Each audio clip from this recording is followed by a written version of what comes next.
এখন বিএনপি নির্বাচনটা এগুলো বড় ব্যাপার। রাজনৈতিক ভাবে বিএনপি কখনোই প্রতিহিংসা রাজনীতি করে, সে কারণে একটা সুবিধা আছে যে বিএনপির বিরুদ্ধে কিছু করলে কিছু চলবে।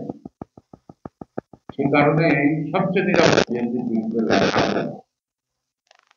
তারা অব্যাহতিতে 17 বছর হচ্ছে এখনো নাই। এখন কায়দাটা একরকম, তখনকার কায়দাটা ছিল আরেক, ঠিক কিনা? তো সাংবাদিকরা আগে বলতো সংবাদপত্রের স্বাধীনতা না, সেই কারণে আওয়ামী লীগের বিরুদ্ধে লেখা যাবে না। তখন বিএনপির প্রস্তুতি, এটা সেটা নানা কথা প্রতিদিন একটা না একটা। এখন তো কথা বলতে কোনো বাধা নাই।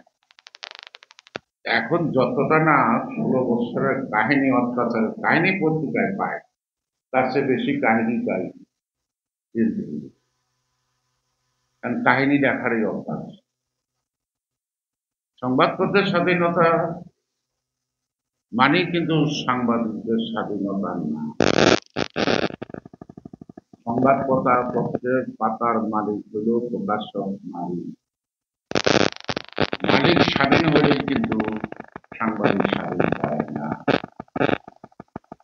আমার কথাটা না ভুল, একটু ভালো করে চিন্তা।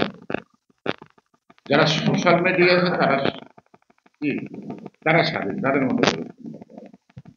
আর যারা বিভিন্ন সংবাদপত্র, টেলিভিশনের কর্মরত সাংবাদিক, তারা যা দেখে তার সব প্রকাশ করতে পারে, যা শোনে তার সব বলে না।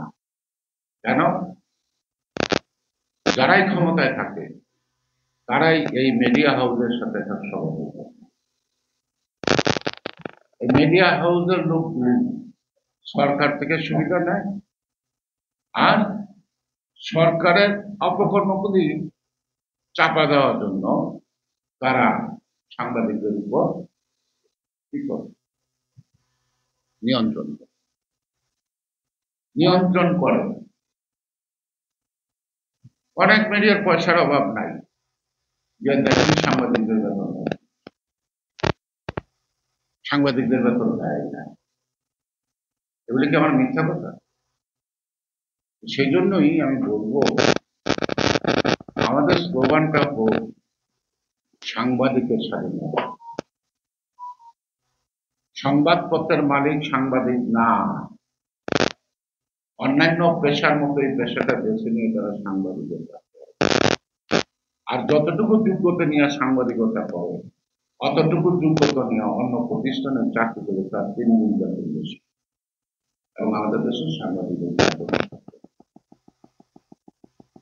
আপনাদের এই যে দুর্বল জায়গাগুলি আপনারা চিন্তা করা যাবে, আপনারা কি মালিকের স্বাধীনতা চান, না আপনারা আপনাদের স্বাধীনতা, সেটা একটু চিন্তা করেন। গণজীবন আনতে গিয়ে কিন্তু মিডিয়া হাউসগুলি সবচেয়ে বেশি কাজ করে। সেই মিডিয়া হাউসগুলি কিন্তু তখনও ছোট ছিল, এখনো ছোট লাগবে।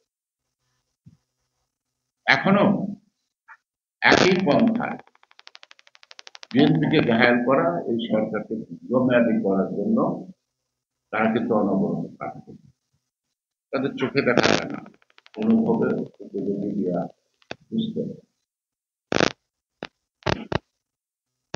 আমি কয়েকদিন আগে এটা থানা